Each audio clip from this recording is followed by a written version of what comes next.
Una de las particularidades de la historia política de la Argentina es que ha producido líderes que han tratado de incursionar, de romper con las ideologías políticas tradicionales que imperan en Occidente.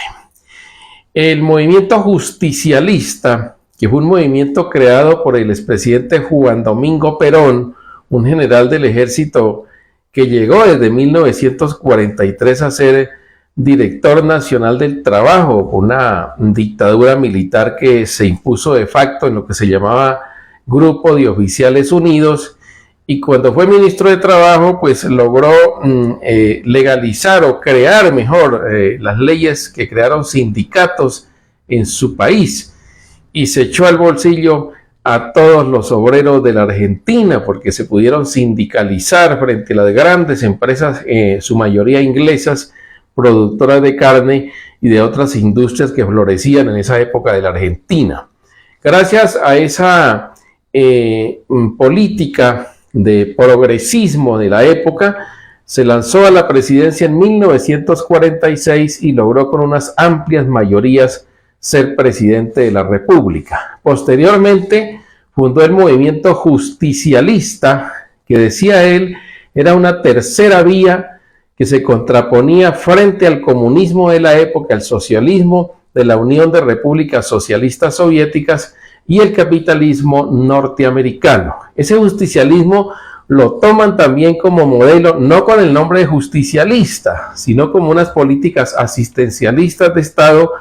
Lo toman también en el general Gustavo Rojas Pinilla en Colombia, bajo su gobierno de 1953 a 1957, y lo hace también el general Marcos Pérez Jiménez de Venezuela,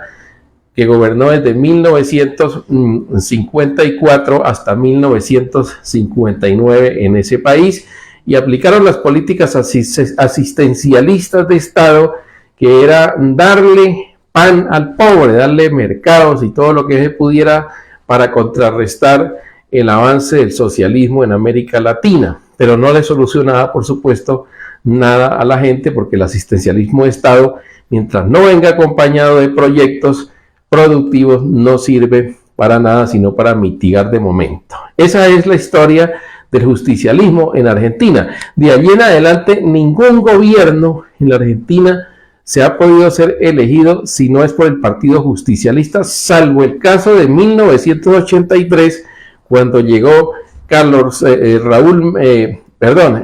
Alfonsín, que era del Partido Unión Cívica Radical, y vino después la época del señor Carlos Menem, que también fue el movimiento justicialista, pero que introdujo el modelo neoliberal en la Argentina. Todos los gobiernos han sido justicialistas, a excepción de este último, de Javier Milei, que es el que también quiere sentar otra doctrina frente a lo que es en la derecha y la izquierda. Javier Milei es uno de los que ha profundizado la teoría neoliberal más allá de la doctrina que dejara establecida en la Universidad de Chicago Milton Friedman, y que es el neoliberalismo que impera actualmente en América Latina, incluyendo Colombia, que no se ha podido sustraer de ese modelo económico. Pero Javier Milei rompe totalmente con las reglas del monetarismo de Milton Friedman y va más allá, que es una tercera opción, acabar prácticamente con la existencia del Estado.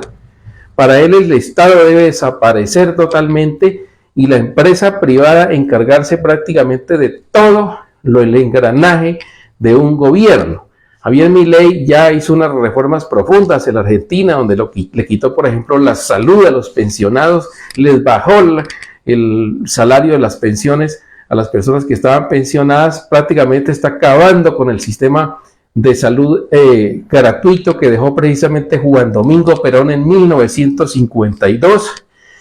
y acabando con la universidad pública gratuita, que también fue un legado de Juan Domingo Perón de 1954, y acabando con una pensión vitalicia que tienen los mayores de 62 años, que dejó también Juan Domingo Perón, y quitarle también las pensiones a las madres Plazas de Mayo y desaparecer todo lo que ha sido el legado de los derechos humanos en Argentina. Esta es una tercera vía dentro del modelo neoliberal, por eso se llama una derecha más allá